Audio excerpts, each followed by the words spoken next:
Welcome back to Breakfast at Rosehurst. Today I have a guest with me. Shawna is from Ariels B&B, and we're going to make a souffle. But before we get into that, I want to know what you specialize in at Ariels in terms of the food.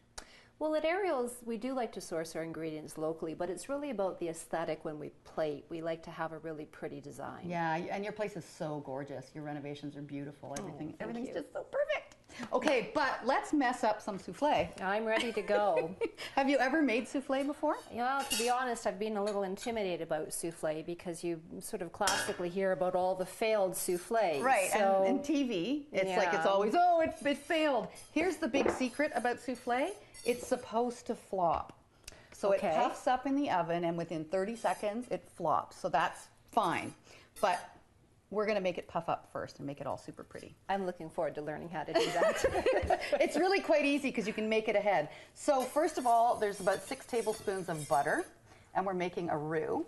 And the only trick here is to keep the temperature. So you want to, this is why I love gas or an induction stove, because you want to be able to keep adjusting high, low, high, low. You can't just sort of leave it and walk away. Well, I think that's where it fails. Right, okay. So now what I'm doing is I'm giving you 6 tablespoons of flour.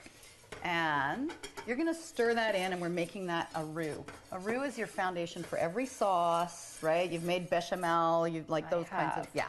So that is what thickens the dish, and that will just, yeah, the butter will just come out. If you ever have trouble with that, here's the secret.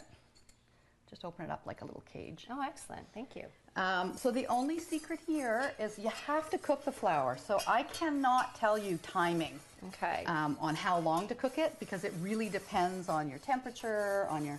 That's why recipes fail, because it says 2 minutes, but it, it's 4, right? So you have to stay with it. Yes, absolutely. Not a time for distractions. Exactly. Okay. We will pour the milk in. After that all comes together, we probably should have waited another minute or so to cook that through. But now what happens is this will thicken. And you just keep stirring it while I move on to the next stage. Okay, will the lumps disappear if we keep heating and stirring? Yes, the lumps disappear. That's the whole plan, right? Right. So the flour and butter merge together. Whee! That is supposed to be egg whites in there, and I'm going to put the egg yolks in yours. Watch this. Look at that. Huh? Beautiful. What a pro. So we whip the egg whites and we stir the yolks into your mixture once that starts to thicken. Those egg yolks have got a beautiful yellow color. Aren't they gorgeous? These are our local, yeah. Oh, and this is a twin. Our local farm fresh. That's like a gift with purchase. It is. Our local farm fresh eggs. So you're going to stir that until it thickens, and then we're going to stir these in. And I'm just going to keep moving, and we'll make sure it's the right texture before we move on. This just needs to be whipped.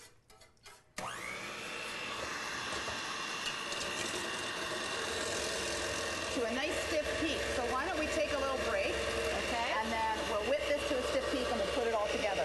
Sounds excellent. All right, so now we've got our sauce thickened and we added our eggs.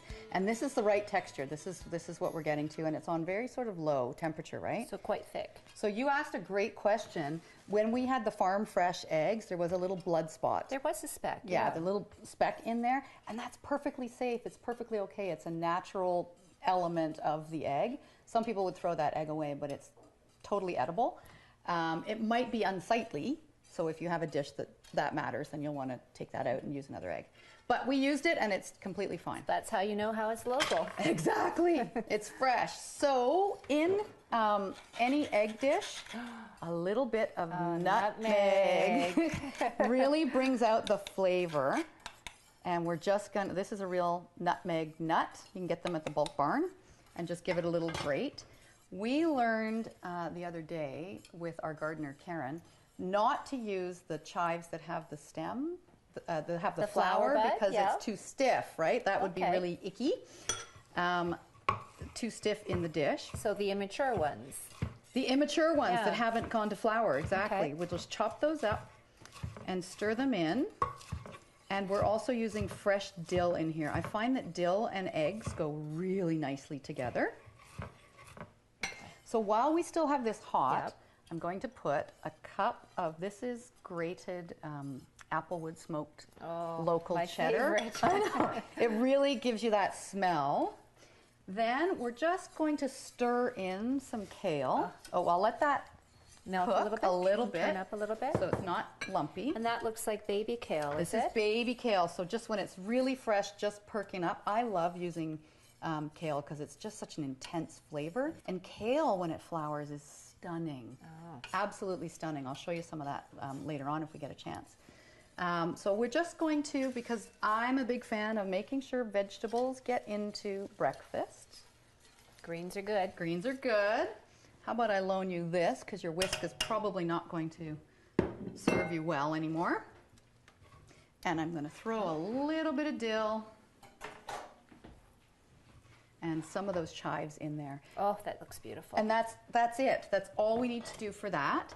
What I did with the egg whites is I whipped them, and this is what creates the lift in the when it's baking. Will the greens, though, weigh it down, or are the egg whites going to... The egg whites should overcome the greens. Okay. So, and that's why, like, it puffs and then it falls. So this needs to be a stiff peak. So you see how that sort of flops a little bit? Yes. It should be whipped a tiny bit more so that it is stiff. And here's the secret with this. We have to fold, make sure that's off. Now, you don't want to cook these whites until they're in our little dishes. So we just fold this in, and a fold is different from a stir, is different from a whisk. Okay. So folding is coming from the bottom and turning it in. That's the secret, to keep as much air in your whites. Oh, you did a great job. Look how melted and lovely this is. It looks beautiful. Yeah.